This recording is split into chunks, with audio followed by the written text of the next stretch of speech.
Hi everyone, welcome to the another episode of Veterinary Profession Podcast in collaboration with IVSA ISCOCA and ISCOVI. Today we have a well-known reputed veterinarian working in a wildlife field from India, uh, Dr. Sharma. So he has been working as a wildlife veterinarian and as an elephant doctor, and is the first veterinarian to receive a Padma Shri award. And we are eager to tap your knowledge and your experience in this program. Welcome, Dr. Sharma. Thank you. So, although I have just given a short introductions about you, but I like to know a bit more about you. Can you just tell your name, surname, and from where you studied your veterinary medicines and the short working history? Uh, I am Dr. K. Sharma. Full name is Kushal Konwar Sarma. And at present, I am working as head of the Department of Surgery and Radiology at College of Veterinary Science, Guwahati. It's under Assam Agricultural University. I studied my graduation and post-graduations from the Assam Agricultural University, precisely the College of Veterinary Science, Khanapara, where I am also working in my alma mater. And my other college and all those, like from my pre-intermediate, I studied in Cotton College, the oldest and most prestigious college of this region, Assam. And then I joined the veterinary. So briefly, that is about me. So, when did you graduate from veterinary college? And can you tell a bit about how many years you have been in this profession?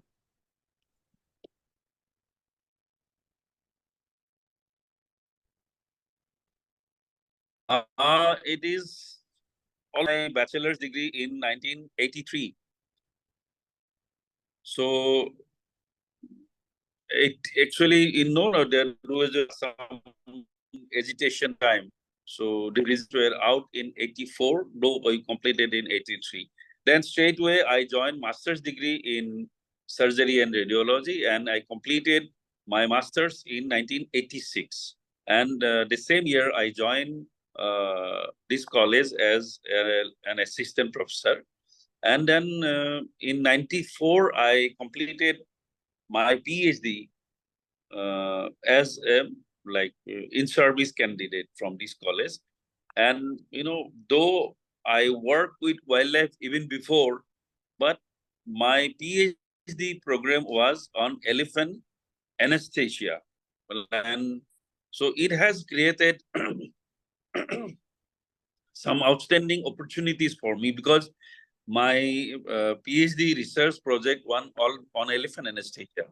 So that has paved the way for me, and it has given me opening into the wildlife healthcare.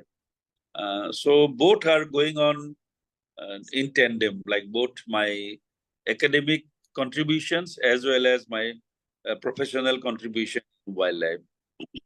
Well, that's so nice to hear about. I think you have been in the veterinary profession podcast for past 30 years, or way before than we Oh, most of the for- veterinarian students were born. almost 40 years. Oh, that's a nice, like double the age of mine. So that's really nice, and I believe that you have seen a lot of changes in the veterinary field since you joined the veterinary educations until now, and also the Yeah. veterinary field is right now evolving. So there are a lot of advancement that you need to be updated. So how do you manage and cope up with that? See, yeah, you were right. There is a radical change happening in the veterinary, overall veterinary picture. Like when we studied in those days, the total focus was on farm animals, like cattle and like small ruminants and all. Over the years, some changes has taken place. Now, the more emphasis is on your companion animals. Like in India, companion animal practice, of course, worldwide, dog practice, then your cat or other companion or even exotic animals. These practices are becoming very lucrative. And like the economic conditions of Indian, middle class Indian are improving. So they are going for the companion animals as well as exotic animals. And the families, in our time, most of the families were joint families. Now there are nuclear families, small families. So they find company in companion animals. So people are keeping dogs, and many breeds are now almost every breed that are available worldwide are available in India as well. And people can afford, and they like emotionally, they are attached to their companion animal, so they don't hesitate to spend. And when our clients like are open to spend money, the veterinary profession has seen a sea changes. A lot of technology, all medical technologies uh, are in use in veterinary practices now. So that is these metamorphoses have taken place. In our time, mostly it was farm animal practice, very few companion animal practice. And we have to cope up because I am a teacher and I am also a practitioner. And even in wildlife, a lot of developments have taken place, and we are using that. And many of the developments we have only, assert in, we have brought to the wild animal practice also. So I'm witness to all these changes in 40 years of my life as a veterinary practitioner. That's really nice to hear about. So, moving on to the next question. We know that the pursuing a wildlife veterinary medicine is a career options for the student, even for right now in India and Nepal is not that is easy that is for the other occupation. So, how was your scenario when you started pursuing that degree, and what was the support of mentors and the support of professional development that you received, and how you are helping the current student in this field? See, 40 years back, when there was the time to choose a profession, I recall I got, because my result in intermediate was very good, and I got a seat in medical science, in engineering, and in other areas also. So I came to veterinary profession by choice. I choose this veterinary profession above medical and others. Many people will not believe this, but I did. And I came to veterinary profession with a record-breaking mark, and remain a record for many years. Okay. Then I never regret my decision, because the amount of happiness and the fulfillment, sense of fulfillment that this profession has given me. I have no regrets joining the veterinary profession. But sometimes I feel pain that some of our students, even when they are in third year or fourth year, they still lament that they didn't get a seat in medical. So that actually gives me pain, because you should respect your profession, and there are plenty of opportunities in our profession. We should not regret.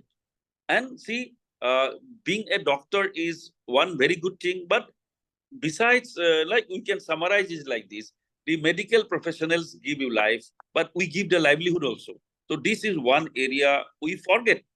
So when I met our honorable Prime Minister Narendra Modi after the Padma Award ceremony, so he mentioned these things, because I am the first veterinarian.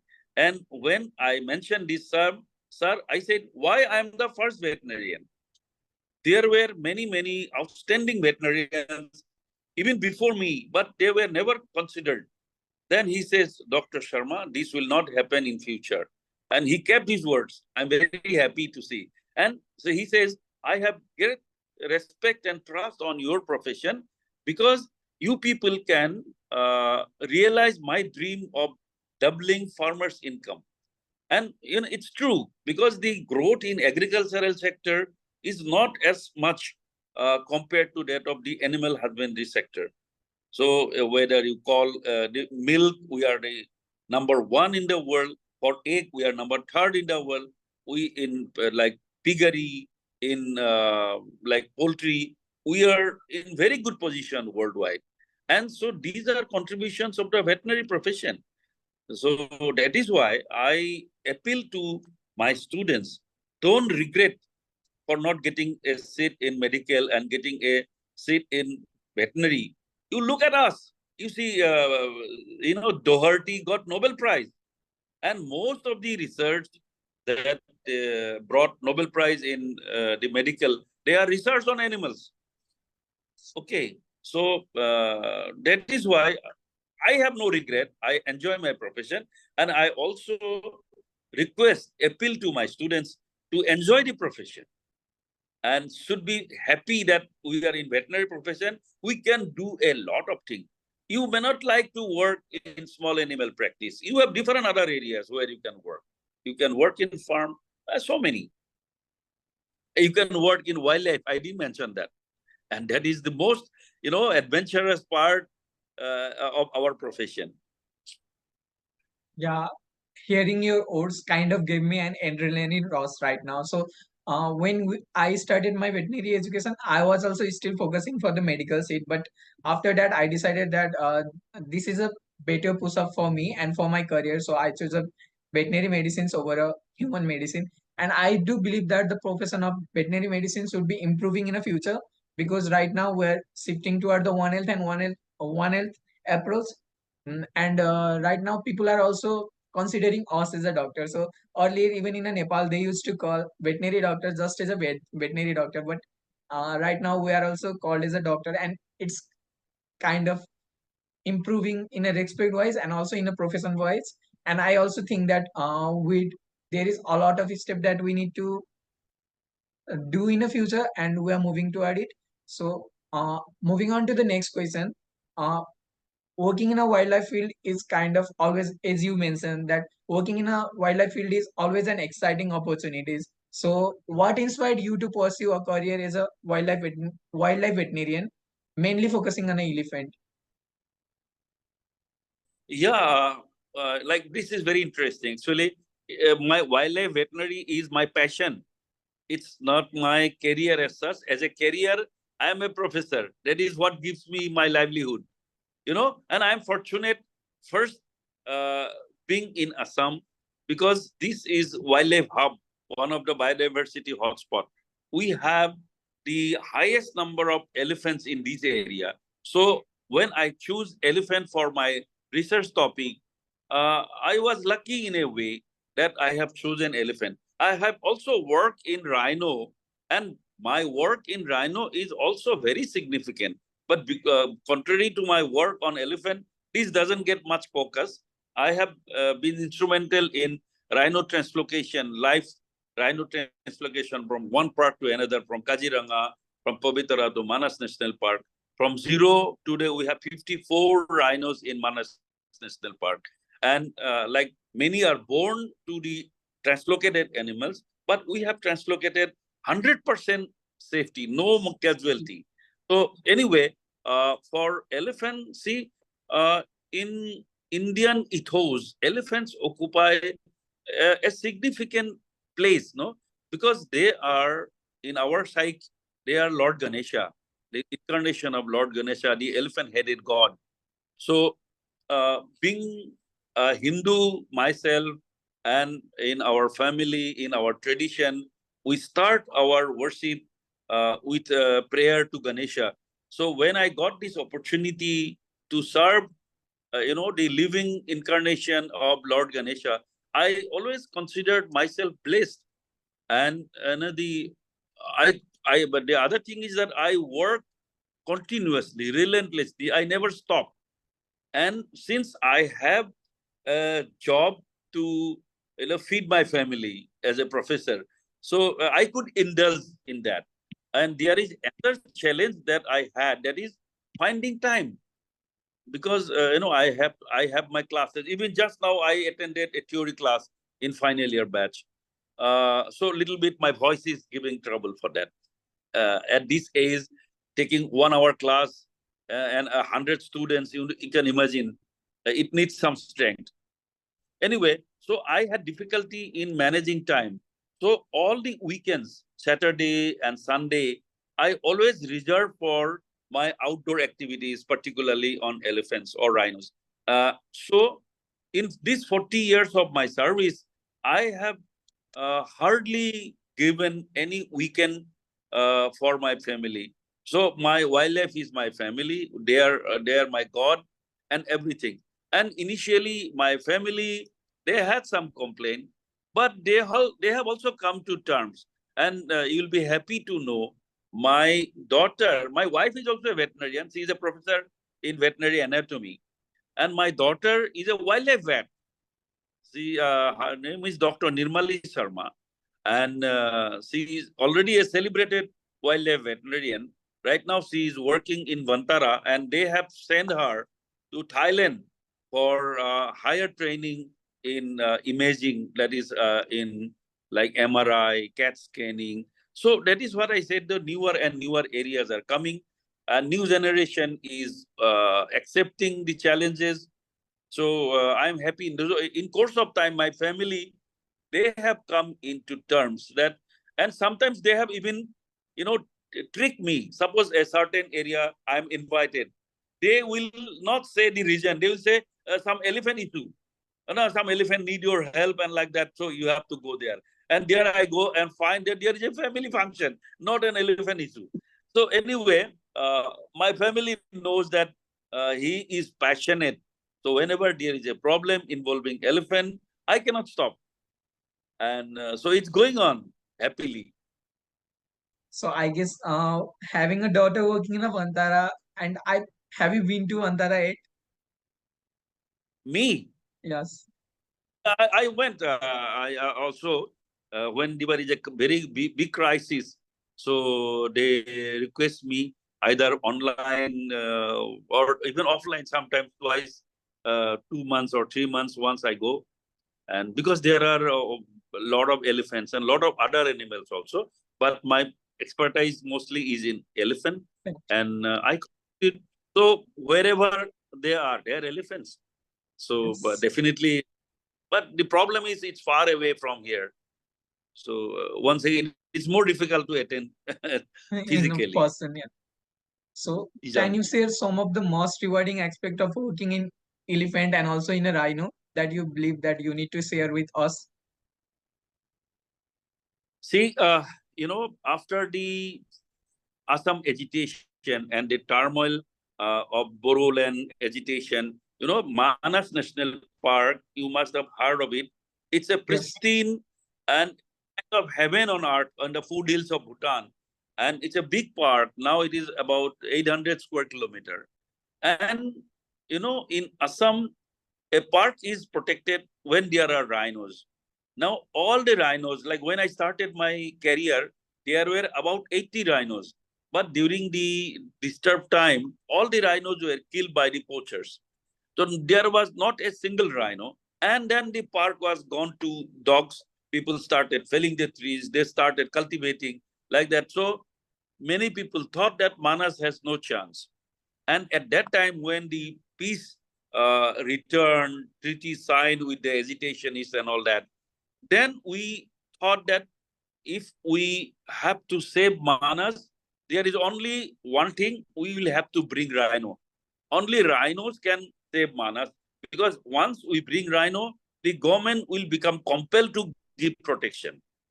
So that is how we had many challenges, many hiccup initially, drugs and permissions and all that. But we didn't. We were relentless. We did, and we brought the rhino first. Wild to wild translocation happened in 2008.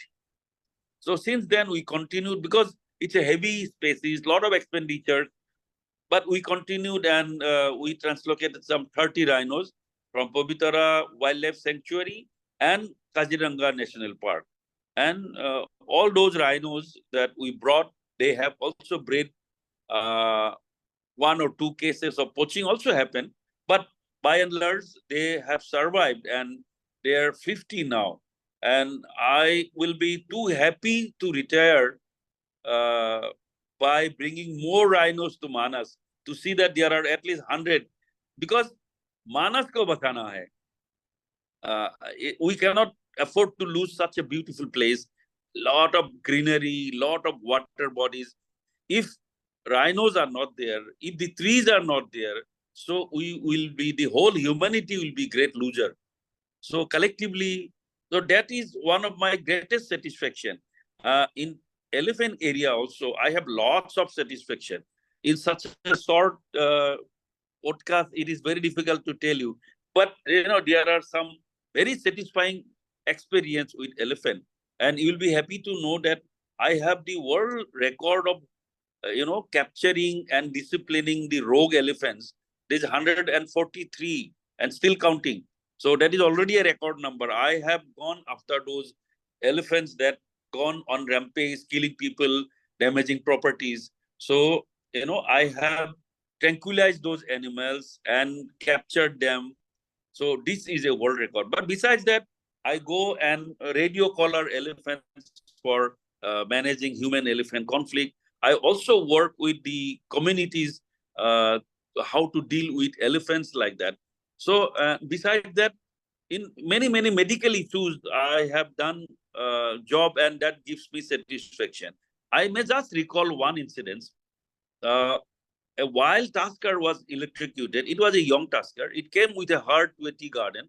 So they stored some food grain, and the elephant herd broke it and ate the food grain, but one of the young tusker was electrocuted. Luckily, it was still alive. And so when the animal was down on the ground, and there were a lot of mud because the garden authority, they were pouring water because it was a very hot day.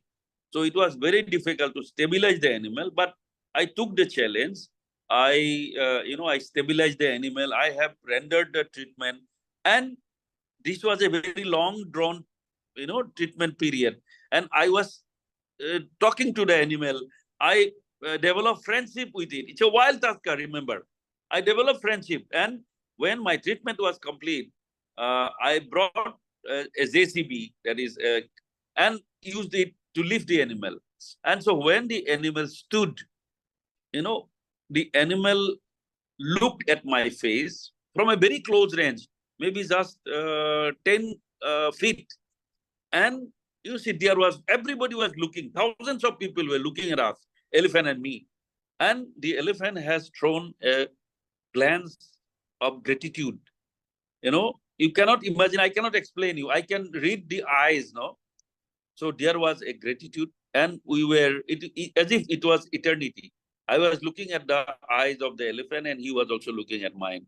Then the other herd members who were on the other side of the woodland, they started calling, seeing him, he's standing, and gradually he staggered and moved away. So this is one of the best reward that a doctor can expect. So that is why I consider myself very lucky. And I tell you, I am very rich. I am very rich because I got that love from elephants and wild animals also. So there are so many experiences, I tell you, many. Well, it kind of, it's kind of inspiring to hear about that, and it's kind of movie for me to even to hear. Like I can just relate to Even it by just imagining me that, being over there and like thinking me in the place of you. So you know that right now the many students are considering to pursue a career in wildlife veterinary medicine. So, what advice would you give to such a student interested in pursuing a career in wildlife veterinary field, considering its unique opportunities as well as the challenges? see, one thing, because my situation, I cannot compare with others. My situation, I do not work in the wildlife department.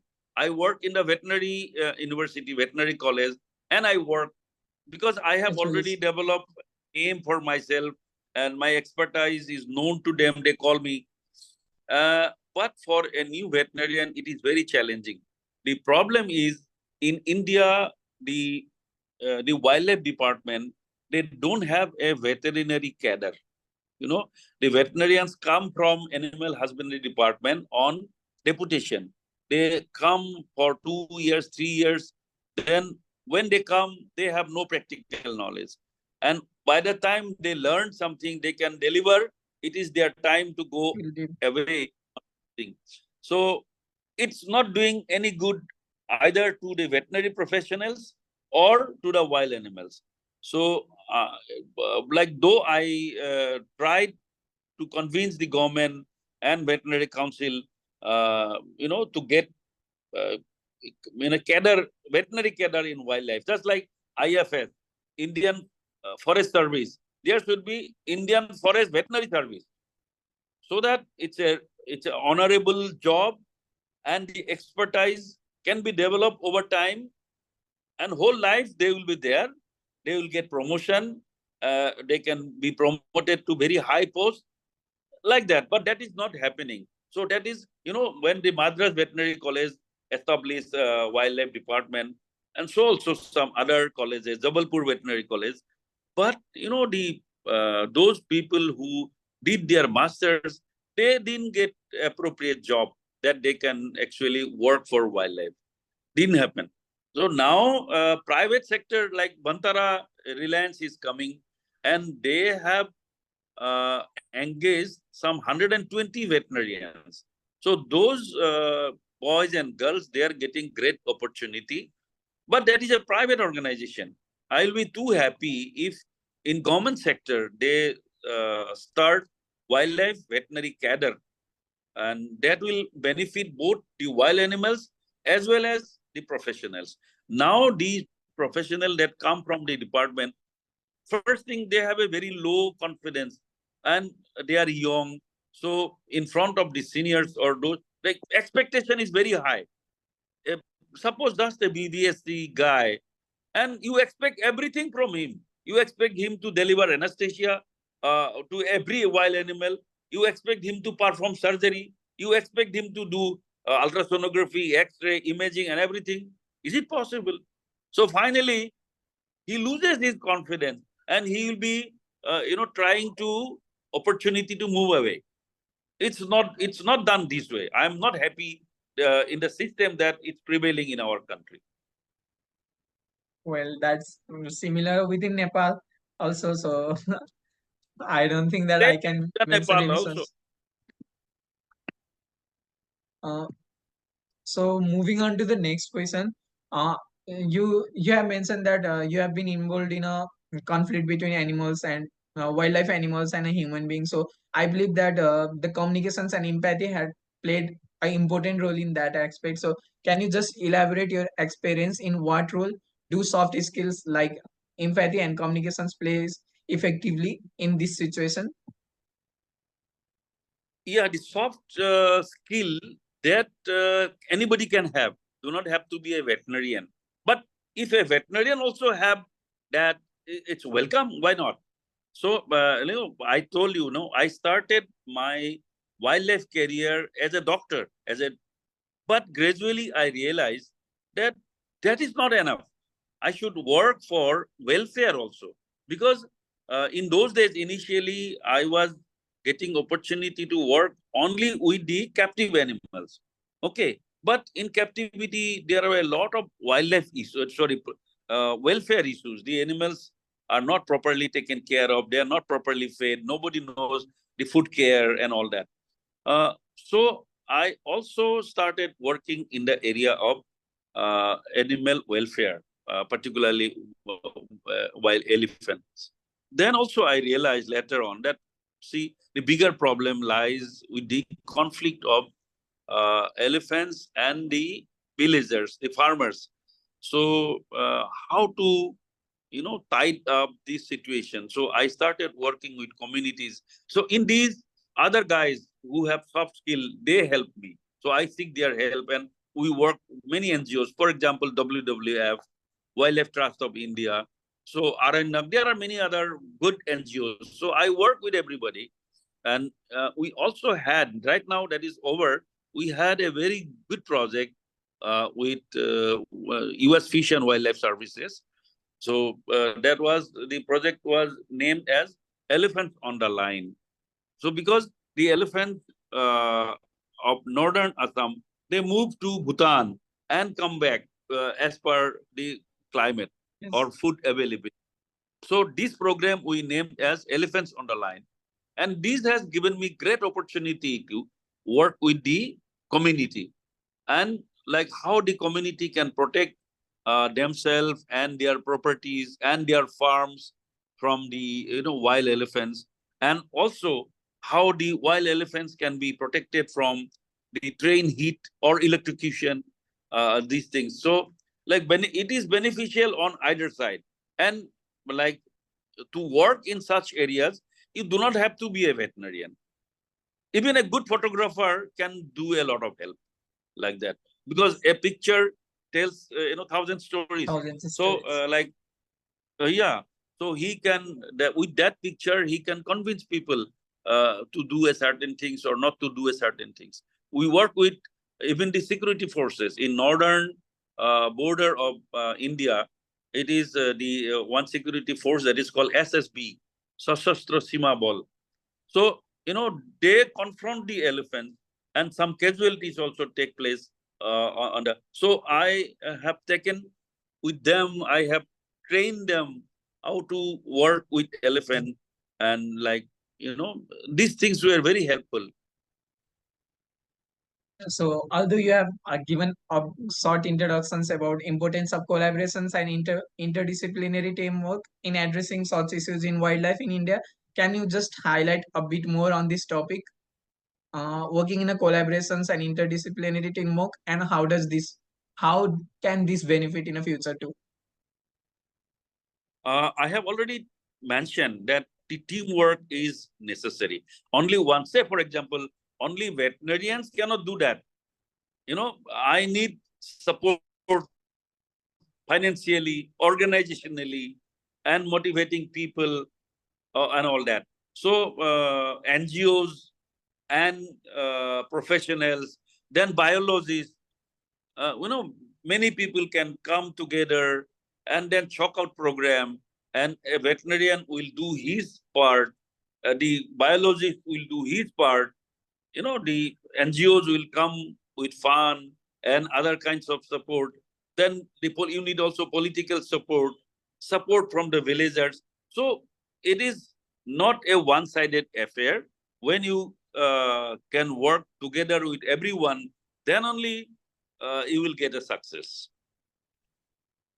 So I believe that we are toward the end of our session. At last, I'd like to ask, what would you say if you could go back in a time and give yourself a advice while you were just a vet student? Yeah. So if you ask me this question, let me tell you, I have no regrets. I have already told you. I want to repeat the same life. But I never know if things will be same again. But it went wonderful with me. But I will start once again the same way. Uh, you know. But once again, I tell you, I'll be happy if the government like Nepal or India, where we have wildlife, our wildlife department, they have the cadre, wildlife cadre. So this will be wonderful.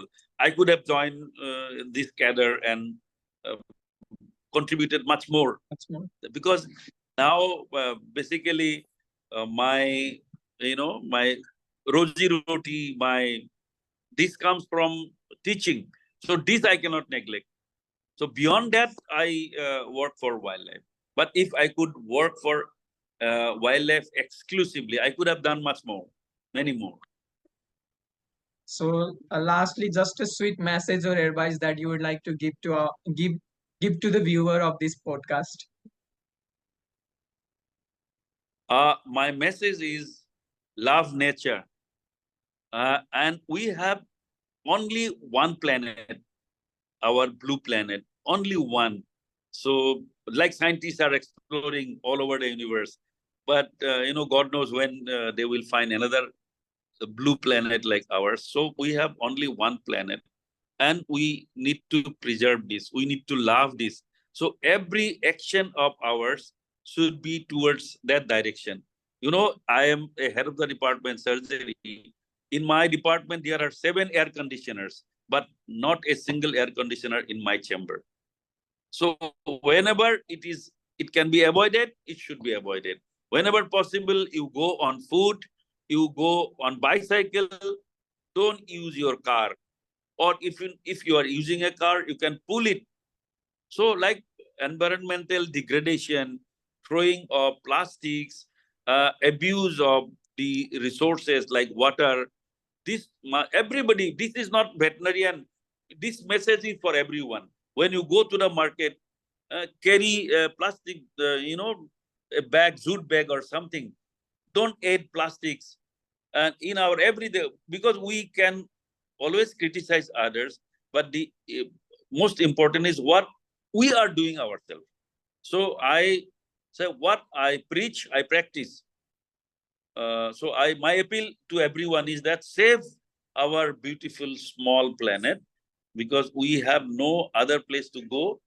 Our generations to come will have to live here. So keep it in such a state that they can live. This is not transformed to a red planet. Thank you for your happy message at the last.